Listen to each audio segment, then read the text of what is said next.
إن في الجنة بابا يقال له الريان يدخل منه الصائمون يوم القيامة لا يدخل منه أحد غيرهم.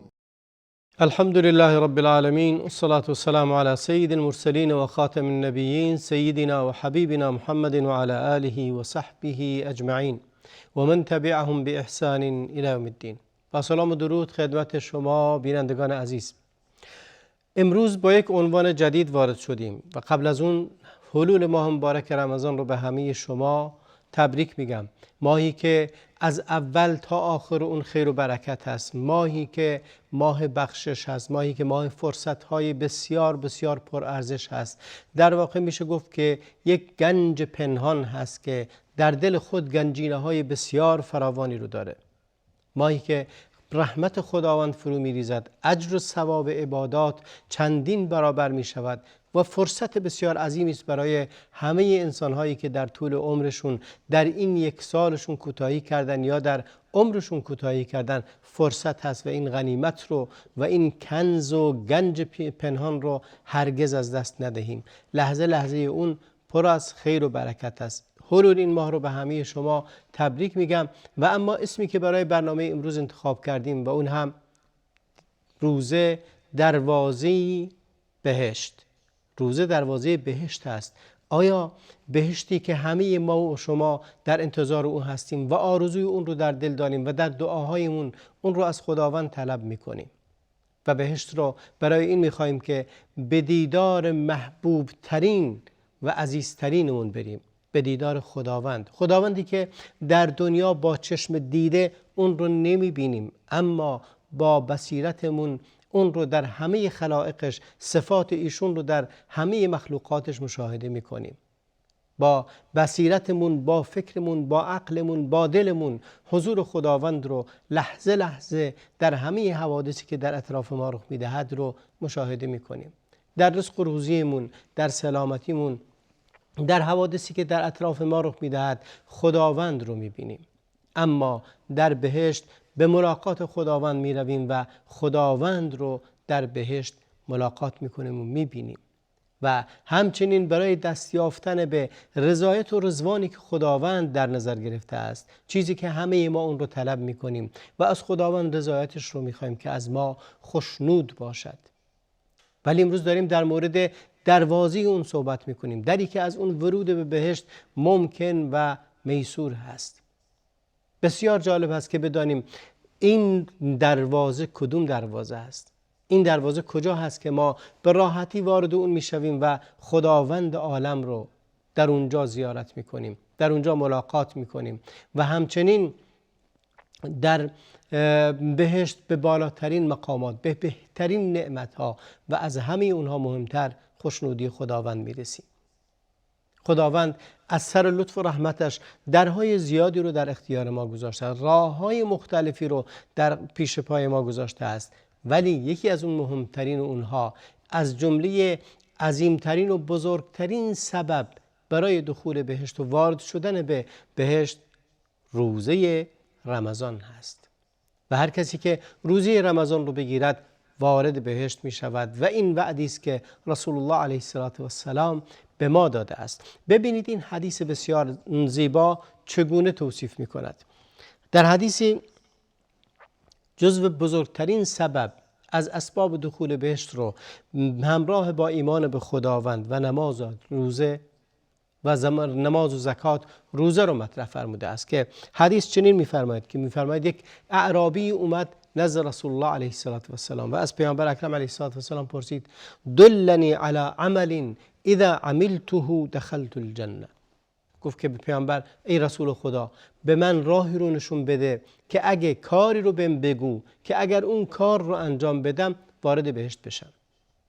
بهشت به خودی خود زیبا و بسیار خواستنی هست، ولی خواستنی تر از همه اینها خوشنودی خداونده که با دخول بهشت میسر و ممکن هست. همه ما شوق محبت خداوند، شوق دیدار خداوند، شوق رضایت خداوند رو در دل داریم. مسلمانی نیست که چنین شوقی رو نداشته باشه. مسلمانی نیست که آرزو و دعای دخول بهشت رو نکنه.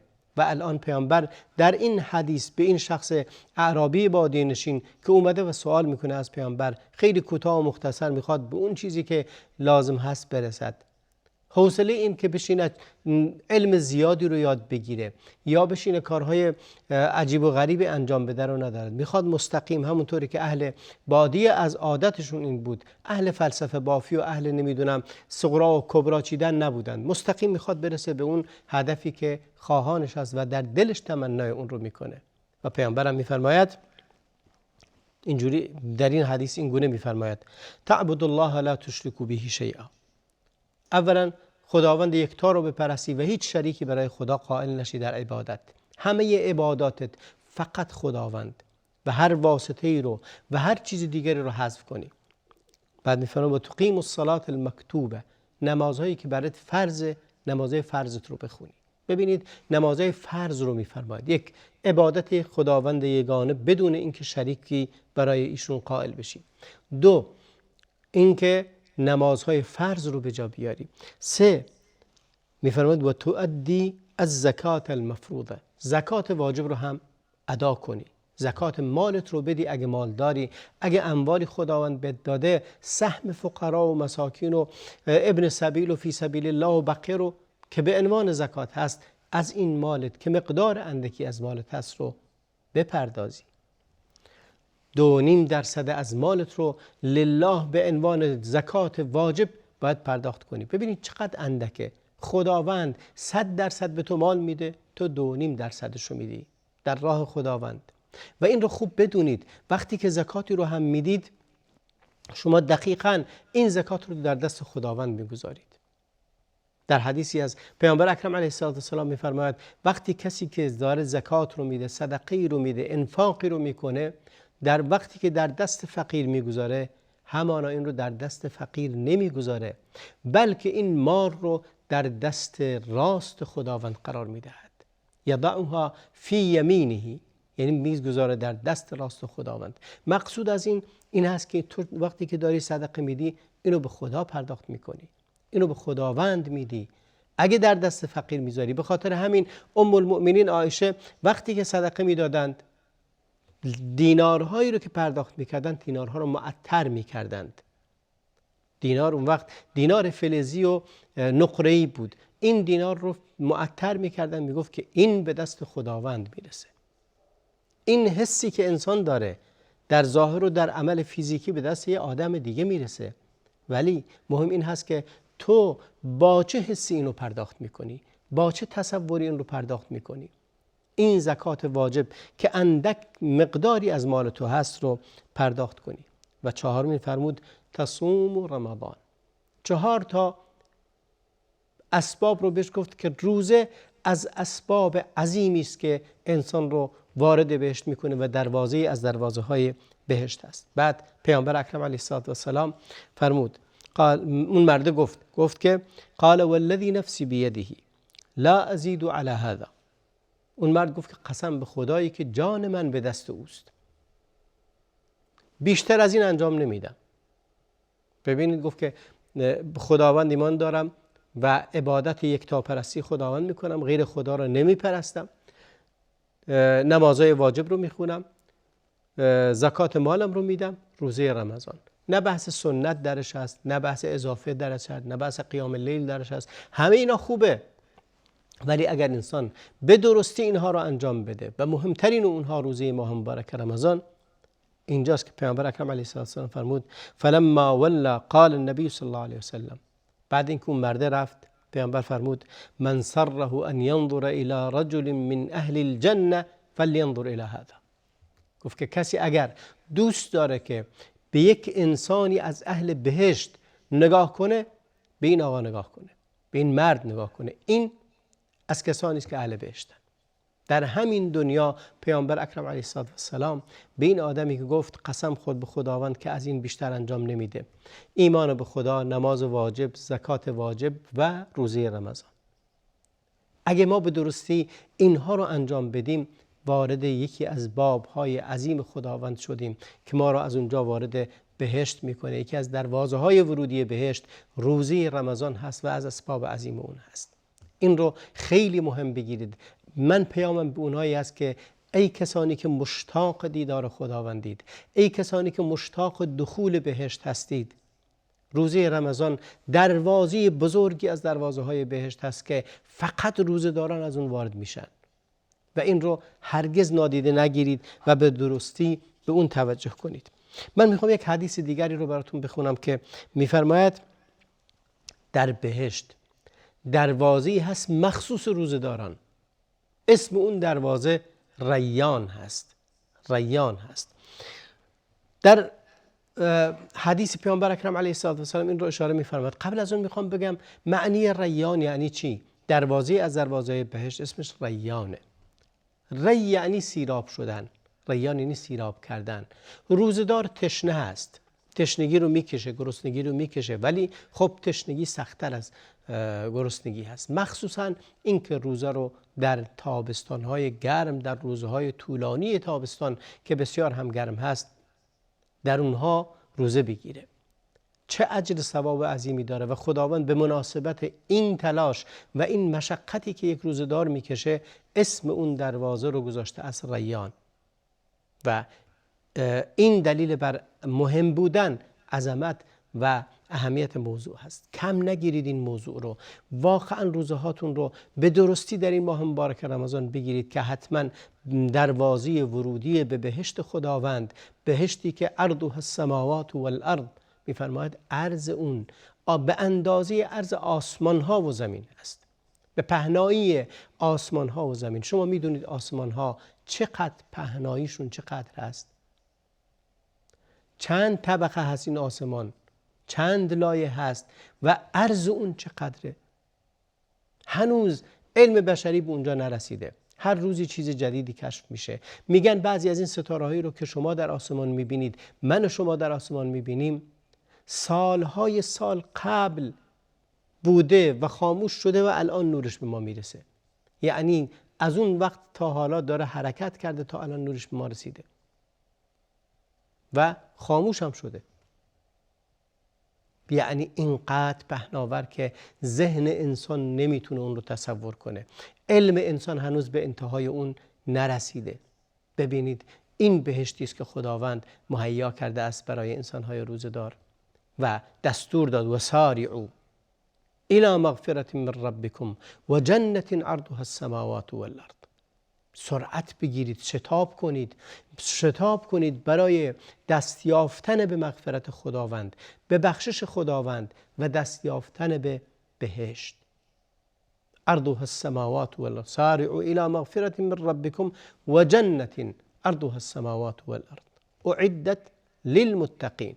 حالا خواهیم گفت که چه ارتباطی بین متقین و بین روزه‌دار هست بعدا.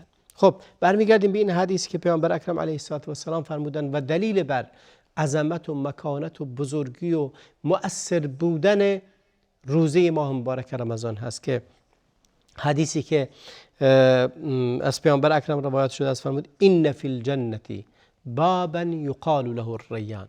در بهشتی داری دروازه‌ای هست اسم اون دروازه ریان هست. بهش ریان گفته می شود. یدخل منه الصائمون یوم القیامه. در روز قیامت روزه‌دارا از اون دروازه وارد میشن.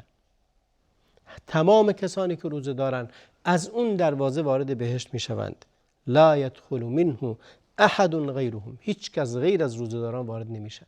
یعنی اونی که روزه‌دار نیست وارد نمیشه، فقط روزه‌دارا وارد میشن، کسانی که روزه ماه مبارک رمضان رو گرفتند و به خوبی این روزه رو گرفتند، اجر ثواب اون رو ضایع نکردند و سعی کردن روزه ای رو بگیرند که مورد رضایت و قبول خداوند است. لا يدخل منه غیرهم یقال این الصائمون فیقومون. در روز قیامت ندا داده می شود که کجایند روزه‌داران؟ اونایی که این عبادت رو به درستی به خوبی انجام دادند. خب اونایی که بیشتر روزه گرفتن، روزهای سنت رو هم گرفتن، خب در اونجا قامتشون بالاتر هست، در اونجا مکانتشون بالاتر هست، در اونجا اولین کسانی هستند که وارد این از این دروازه وارد بهشت میشوند. فیقومون میگه اونایی که روزه دارن بلند میشن، يدخل منه لا يدخل منه احد غیرهم. غیر از اونها کسی وارد نمیشه. فاذا دخلوا اغلق. اگه روزه دارا که وارد شدن اون دروازه دیگه بسته میشه. این صفت غالب کسانی است که اهل روزه اند.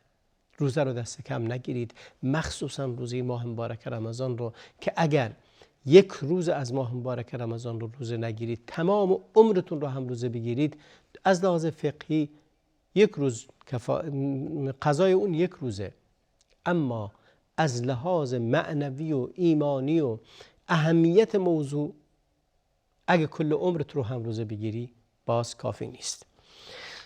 بازم حدیث دیگری از پیامبر اکرم علیه السلام که باز دلیل بر این هست که دروازه مهمی از دروازه های بهشت، ورود به بهشت، خود روزه هست. حدیث دیگری است که فرمود پیامبر من انفق زوجین فی سبیل الله نودی فی الجنة یا عبدالله هذا خیر. ای کسی دو نوع چیز رو در راه خداوند بخشید، یعنی از دو جنس از کالاهایی که داره، مثلا اگه از زراعت و کشاورزی و تجارت و خلاصه یعنی یک زوجی رو از اجناسی که داره، از مالی که داره در راه خداوند انفاق کرد، در روز بهشتیشون رو، در روز قیامت از بهشتشون رو ندا میدن، در داخل بهشت ندا داده میشه که ای بنده خدا این برای تو خیر است.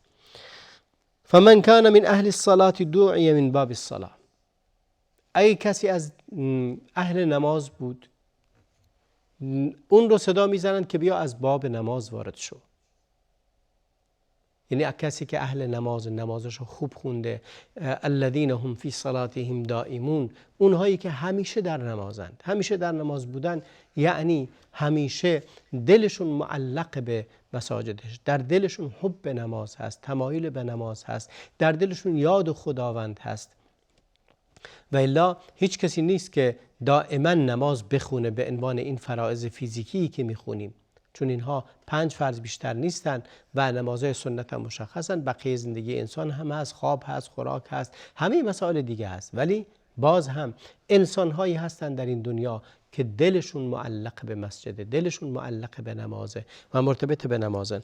اینها کسانی هستند که وارد بهش من کان من اهل الجهاد دعی من باب الجهاد. هر کسی که اهل جهاد بود از دروازه جهاد خوانده می شود. و من کان اهل صدقه، از باب صدقه اون رو میخونن، کسی که اهل صدقه کردن و بخشش و انفاق فی سبیل الله. و من کان من اهل الصلاة صیامی دعی من باب الریان.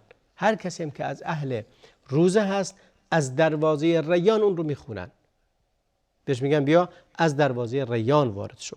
این دلیل مهمی بر عظمت و اهمیت موضوع هست که بیاید وارد بشید. و علی احد یدعی من تلک، بعضی از افراد هستن که از همه دروازه ها ندا داده می شود بیا از اینجا وارد شو. کسانی که همه عمرشون در همه اعمال نیک بودند، صدقه دارن، زکات دارن، نماز دارن، روزه دارن، جهاد دارن و انواع و اقسام مختلفی از عبادت رو دارن و روزه هم به درستی میگیرن، روز قیامت از همه دروازه های بهشت ایشون رو دعوت میکنند که بیا وارد شو. و ابوبکر صدیقی که از اوناست که از همه دروازه های بهشت خوانده می شود و دعوت می شود که بیا وارد شو. و ما در این خصوص احادیث زیادی هست که دلیل بر اهمیت این موضوع. و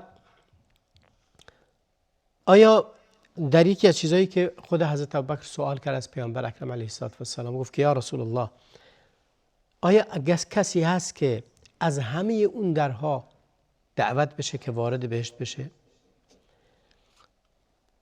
پیامبر فرمود بله هست، نعم و ارجو ان تکون منهم.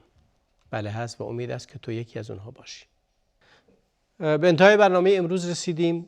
در برنامه دیگر باز هم در مورد ورود به بهشت از دروازه روزه صحبت خواهیم کرد.